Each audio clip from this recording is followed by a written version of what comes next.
Ziggity zig! Up with the Friday Faff, and I think Bomdagor's little label decal thing there just sort of beams in. I want to see if that happens again. Does it beam in?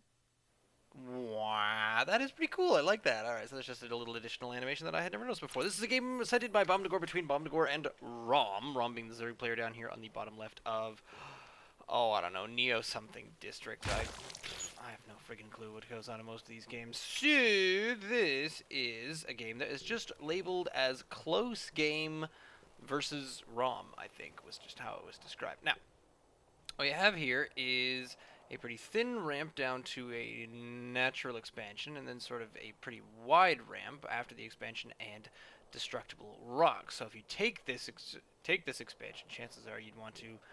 I don't know what you'd want to do, but I never have any idea and any good ideas as to what I should be doing. So, Rom deciding not to move out directly and see what Bomb is doing. Bomdagor decides to get a supply depot, so starting the wall off up against Zerg. Clever idea, even in Heart of the Swarm, because you don't have ridiculous, silly things to hide behind like mothership cores like Protoss do, which does not ever help me because I forget to make them.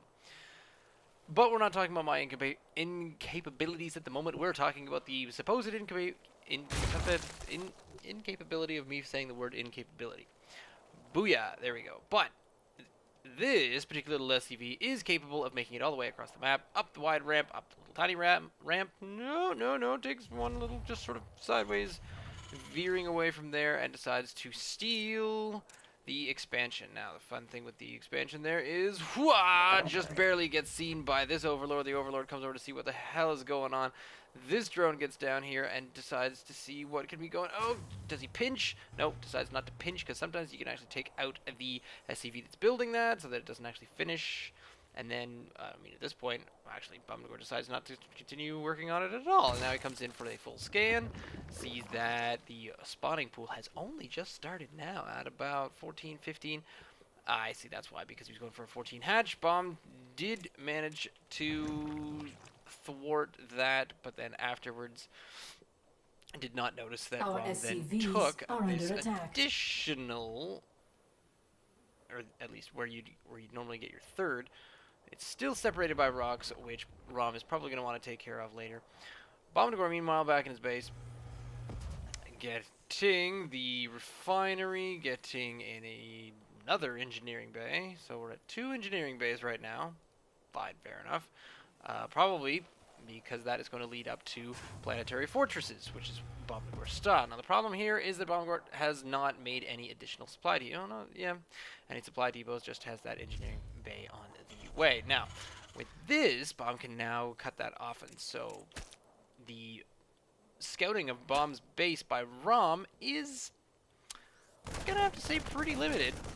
This drone's going to get taken out, having seen precisely 1 barracks, 2 supply depots, and not a whole hell of a much else, but this Overlord is coming in from the side and is going to slowly make its way over here and try to see what's going on. Orbital command on the way. The second base is up for Rom, so it's now 2 on 1. At this point, Rom is probably going to want more. Want to. I'm sure that makes sense somewhere. I've always said it that way, so it must be how it's done. Still on one gas for Bomdagor, but moving up to 2 bases, I'm fairly confident that that is going to turn into a planetary fortress with the early engineering bay. These 2 engineering bays are now using the additional engineering bay we're right now. That was kind of tricky because it's possible Bomb could have seen, no, because that one hasn't built. With a slightly wider vision, he might have been able to see those drones pass by, but as it was not quite finished, this is the kind of vision that you get on an unfinished building. Meantime, slowest Overlord ever is making his way up there. This one has decided not to get any further into Bomb's base. Bomb has decided to move on towards the factory. So, one barracks, a little bit of pressure, expand. Here come, well, you would be hoping to see some kind of addition there. There's a spore crawler, so Rom is obviously expecting a little bit of air attack, air support. Bomdagor definitely high up into the minerals with a little bit of gas, but probably going to make a starport kind of soon.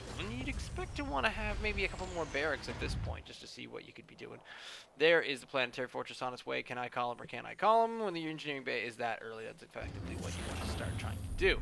So, the tech lab goes on the side of the factory, and then the starport. Whether or not that we're going to use the tech lab for the factory, or even the barracks, I don't know, and start working on some tech, possibly siege tech, and then move it over. But the problem here is that, are the Zerglings going to get here in time for the planetary fortress to be finished? It looks like 1, 2, 3, and they are not going to do well here. That took out that took out 4. 4 Zerglings and 2 hits. That was exceedingly well timed. Very lucky there for Bomdagor, who was just ready in time with a completely undefended base to a ridiculously defended base in a matter of 2 seconds. Not to be outdone with that, Bomdagor then decides to destroy some rocks, build a bunker. Meantime, here comes Rom. Rom's going to make the third. The third. You gonna make a third? No, not going to make a third. That's cool. This Overlord is still just hanging out. This Overlord is also still just hanging out. They can't really see each other, but basically, is just getting ahead of time with a defensive supply depot, with just no guns whatsoever, but that's okay. No, we are deciding to get the tech lab in order to get tanks, because tanks and splash damage versus Zerg is probably the best way of doing these kinds of things. Here comes a small host of units. Few SCVs, 3 SCVs and 4 Marines is the current Poke Squad right now. We will call them Poke Squad 0. Meantime, Rom has taken out the rocks in between the 2 bases. And here come these units. The SCV's leading, trying to see if there's any kind of Baneling that's going to blow them off, which is usually the bet there. There's a whole smack load of creep coming through. Got extremely lucky again with Rom being totally out of position at that point. But the rest of these Zerglings are now going to come up here, and they are going to make quite a mess of these units. Bomdagor gets himself backed up against a nice empty space, so he cannot be surrounded. However, does move out a little bit more because those units do get slowly taken down. Now, when you look at the units lost tab, there is a couple more units and a couple more resources lost by Bomdagor, but still seems to be anyone's game. Still is going pretty well. The army supply is pretty high for Rom at the moment. The worker supply is about on even, so both players at about the exact same economy slash macro. This, the defense, Bomdagor's defense is definitely a little bit higher though, because I don't think any unit that is going to come in here, any type of army that's going to come in here from the Zerg side of things, not really going to last all that long. Here comes a bunch more creep. These rocks did not get polished out. This army is still sitting here not doing a thing, but it looks like possibly these speedlings are going to move out across the map, try to see what they can find out what's going on over here, but chances are they'll just get, oh dear, please, 1, 2, 3, and it's ready for them again. The speedlings come in here to check for it. No, there's still no third expansion. That's cool. However, there is a Viking on its way around, finally making, or well, at least making a small amount of use of the amount of gas that Bomdagor is now getting. But here come these speedlings to try to see if there's anything going on. Is there a third base down here? Check for third base, check for third base, check for third base. No, not. Didn't see the Viking. The Viking didn't see them, so they're pretty mutually oblivious as to what's going on at the moment. However, the Viking is going to come up against Overlord 1 and Paranoia Overlord number 2. So let's have a look at Rom's view, where all of a sudden he's sitting over here, and if he peeks down at his mini-map, and all of a sudden, bing, bam, there he goes down there, and there is, oh no, there's the Viking coming after me, oh dude, what am I gonna do, dude, bro, dude. Infestation pit on the way, probably gonna move up to Hive Tech in just a few minutes, but the continued air dominance of Bomdagor going for, once again, Ravens. Always a good time to hit up some Ravens, but there are a couple of Mutalisks just in time to take care of that Viking, probably only having taken out perhaps 1 or 2. Chances are just the 1 Overlord. These speedlings are still just sitting down here waiting to see what's going to happen with a third expansion, but I really don't expect a third base from Bomdagor at this point, despite the fact that he could definitely use the gas in order to maintain this kind of Raven production, which is now going in 3 at a time. Now with the engineering bay, some of the upgrades that you can get for this are things like, or actually no, it's the tech on there. There we go. Durable materials, cloaking fields, banshee, blah. time duration of the auto turrets. There it is. So they're also taking out a few more things. He is slowly going to take out 2,000 hit points of minerals. Meantime, here come the speedlings moving back to join up with the remainder of the army, which is mutalisks, roaches, and speedlings, trying to see what's going to happen when they get up here. But they're going to go up against a tank, planetary fortress, which, let's find out, can only attack ground units. So nothing's going to attack the air.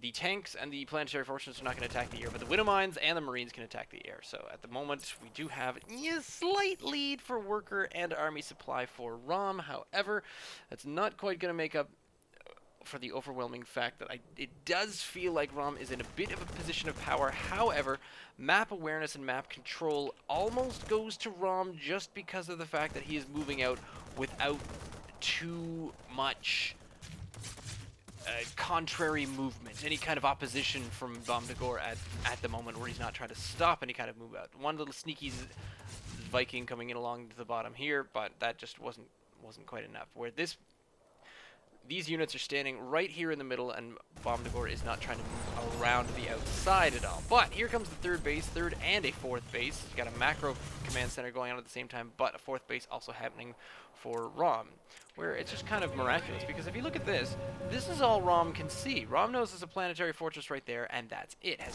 no idea what's coming. Bomdagor already knows that, yes, there's mutalisks on the field, yes, there's speedlings on the field, might not know about the roaches quite yet. However, if you have a look at this, I think, no, does not know about the roach warrant, but just knows about number of units. So now the two of them are just kind of giving a poke at each other, trying to see what's going on, trying to see what they can find. Oh, might get really, really lucky here, where ROM might just see these ravens moving around to the outside, but no, sneaking around to the outskirts of that tower. So these ravens are going to make their way all the way around to the heart of the base. These rocks are slowly making their way down just with the amount of units down here, because Bomdagor just has enough units to sort of take care of what he needs to. Both players are definitely in a position where they could be spending a lot more money than they've got, but I'm not sure how much larva that really ROM is sitting on. ROM is sitting on quite a lot of larva, which is why the unit tab is staying pretty low. These mutalisks are moving their way in at the exact same moment. In fact, the mutalisks are probably going to win because they're quite a bit faster than the ravens, but they get blasted a little bit here just because of the number of missile turrets. These missile turrets might take a couple of these units out, and they're going to move their way back up over here where there's not so many. No, there's still quite enough, and so most of these mutalisks are going to get themselves quite well killed as they're trying to find some sort of opening, not being able to find it just yet. But here come the ravens, and the ravens do not have near as much to contend with. Actually, no, they are getting a little bit hit by these spore crawlers. Meanwhile, the mutalisks' attack up here is going quite well so far. They managed to get rid of a number of the turrets. There are only a small, actually no, we have all seven of the ravens are still there. These widow mines are moving their way up, but with this overseer, these widow mines are not going to last long, and we do have ultralisks, roaches, and speedlings on their way up the hill. Here come a few more ultralisks. However, the main base of ROM is under quite a lot of duress. These corruptors are going to make their way in, and they're going to start taking down those ravens, but this attacking army moving their way up here, there's very little in place here other than the one siege tank, the planetary fortress, and the bunker, but the bunker has now fallen. I don't think the planetary fortress is going to be enough to take out all of these ultralisks. Still 6 of the ravens left over there, but we have a number of ultralisks. That's actually way more than 6. That's 8 ultralisks that are on their way over here, and they are slowly taking down just about everything. They took out all of the retreating SCVs. These ravens are doing quite a number on the main base. This is going to take care of hive technology. It's going to take an infestation pit. I'm not sure if there is an additional spawning pool over in that area, but it does not look like there is a spawning pool, so I'm not sure what ROM is going to be able to make. Bomdagor is still able to make things like, Banshees. You're going to be the air unit, which is going to be able to take out these attacking ground units. None of these units can shoot upward, which is kind of a shame, and I don't think ROM's going to be able to make anything beyond that, because not going to have anything in order to make a Hydralisk's den. At least I don't think it is. Let's have a quick peek over here, and nope, can't mutate into a Hydralisk's den because there is absolutely no spawning pool. So it all depends on whether or not these units can make their way up this ramp. The planetary fortress is gone. This siege tank is taking care of a great number of them. Here come a bunch more speedlings, but I don't think it's quite enough. One siege tank should not be holding this up. That is a problem right there, where this is not quite as good as it should be. We are down to 3 Ravens having attacked the main base here, but these auto turrets are just doing a huge number. The Ultralisks have made their way up the hill with the assistance of the Roaches and the Speedlings. They're making their way just in here towards the main base, but these 3 Banshees are definitely going to put in a little bit of work because there's just nothing that's going to hit them all back. Bomdagor manages to cancel a few things, but these Ravens can probably put down a few missile turrets and things like any kind of defense. Probably wants to run some of the SCVs out of there. I'm not sure how many SCVs he's actually got on workers left, but they just need to get out of there because with this many units, oh, here we go, and this is now what, oh, there were some corruptors in there, but 100 secret missile takes care of the air-to-air, so these Vikings can just make a mess of these ground units without anything stopping them. You could probably put down a few more point defense drones, any other units like that, but these are all just slowly getting taken out. Very little armor supply left for ROM. There's very little income going on anywhere. Actually, no, still is managing to get quite a bit of supply there, but the only problem there is that there is no, I don't know if he managed to regrow a spawning pool just yet. I'm not seeing one. There's a spawning pool up there. Okay, so there was able to defend against that push.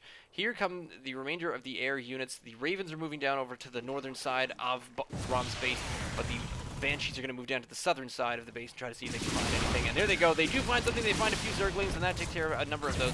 There's a great number of these Ravens as well.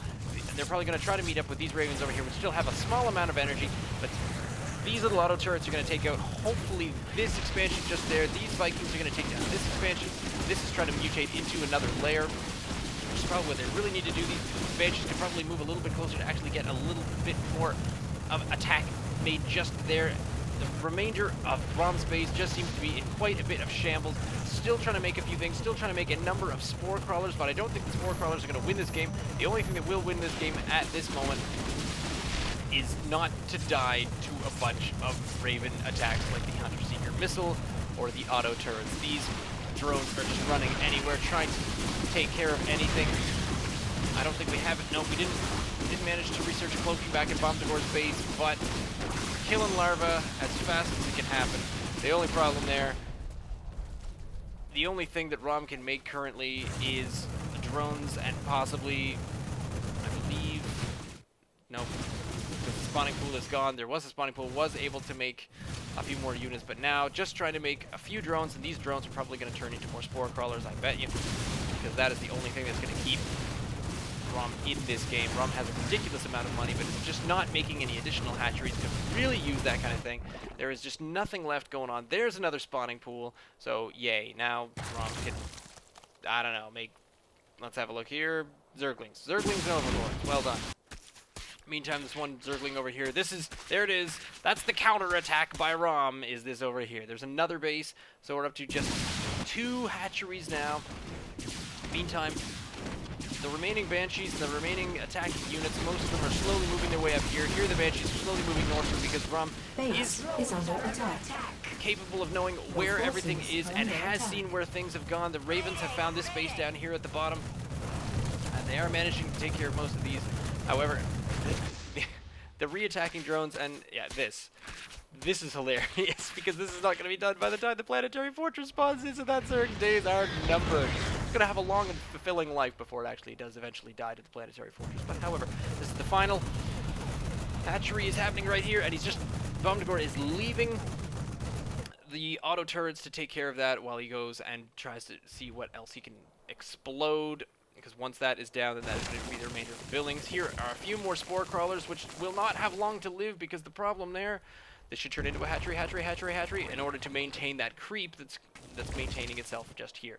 Now, Bomdagor is doing a little bit of a rally or cross paths where, okay, you know what, you shoot downward a lot better, fine, you go and kill that thing. But it's possible that this auto turret is going to be able to take care of this, except for the small fact that, oh no, we still have 2 drones on their way, so no Zerglings. The Zerglings would be able to take care of that. But the Zerglings cannot shoot upward towards these Banshees, and when that one goes down, that is another one on its way down. However, the Broodlings are going to take care of that auto turret. So it's just kind of a little bit of a back and forth. pretty one-sided since about halfway through. If you have a look now, there's no army supply. There's only 2 worker supply. There is nothing left whatsoever. There's 18 overlords somewhere, and there are 3 drones, and that is when Rom calls the GG and is out of there. So that was a small attack. Bomdagor was able to fend off the Ultralisks, the Mutalisks, the Roaches, and a few other units. Really didn't get too far up there. Got into an Infestor, but I don't know if that would have helped. Taking a drink at the end of the cast, I have decided to spill water all over myself. But that was the Friday Faff. Join us another Friday. Send a replay of any kind, humorous value or otherwise. Leave me a comment down below. Send an email to ziggityzig@gmail.com, or you can follow me on Twitter at ziggityzig. Stay tuned.